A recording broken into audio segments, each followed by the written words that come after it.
Sam Reno. Let him hear it.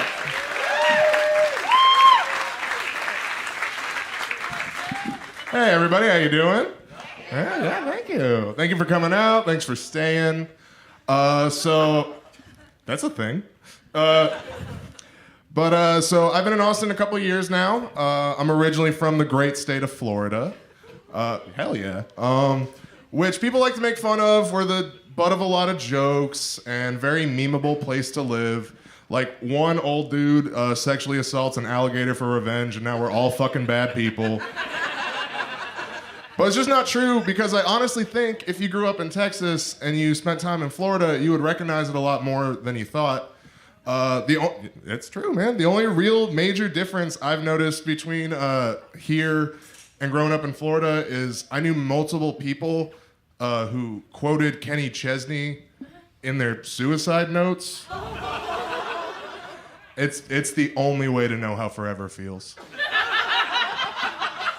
I actually was back there visiting not too long ago and spending time with my family. Does anyone have like a dad that went soft? No, I'm kind of talking about. Like my dad was like a real authoritarian, like hard ass, kind of cold, kind of distant, throwing the wrench at you when you don't keep the flashlight straight kind of guy. It's just dad stuff. And but now he's gotten a lot softer, which is obviously great because now him and my mom don't have to have like one of those empty nester divorces. And he's a really good like grandpa to my nephew. And the only drawback is he thinks that I now want this like new enlightened treatment, and I absolutely do not. Because we had a really good system growing up. We talked about two things: the NHL and World War II. And then we sat quietly in the car for the rest of the time. And now I'll go for rides with him, and he starts saying some dumb shit like, "Hey Sam, man, I'm really sorry. I feel like growing up I was there, but I wasn't quite there, and I'm just so proud of the person you're." It's like, yeah, man, that's cool. But like, how good at hockey would Wayne Gretzky have been if he did as much meth as Hitler? Let's talk about that for as long as fucking possible. So needless to say, it was nice to be back. I'm doing a fun new thing in Austin. I'm tracking civic development by talking to old timers in bars about what like hip East Side coffee shops they used to buy heroin at. Oh yeah, it's a cat cafe now. It's like, yeah, I believe you, Dan. I had a tragedy happen recently. I've reached the age where people just don't talk about your potential anymore. Because I remember growing up as a kid, if I was like real down on myself or like having a hard time, people would say stuff like, "Oh man, Sam, don't worry about it. I believe in you. You set your mind to it. You can do whatever you want, man. The world is yours."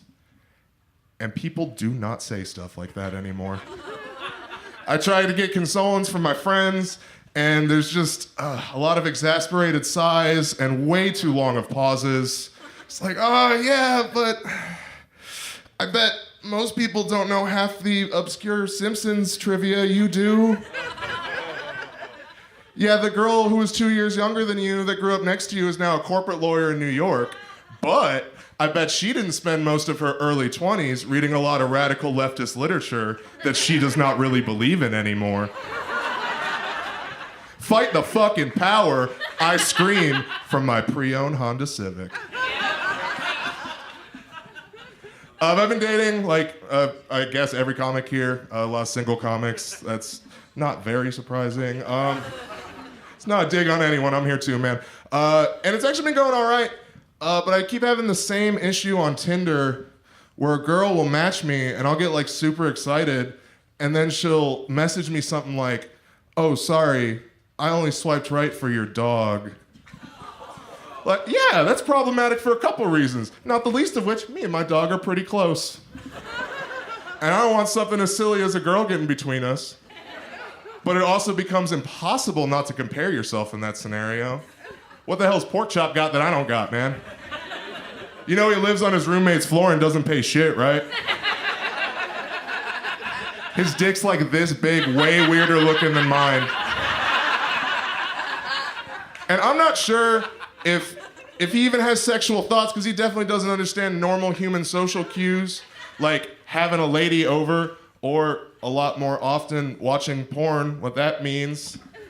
Just fucking little sad judgmental hound dog eyes that follow you around the room like the goddamn Mona Lisa.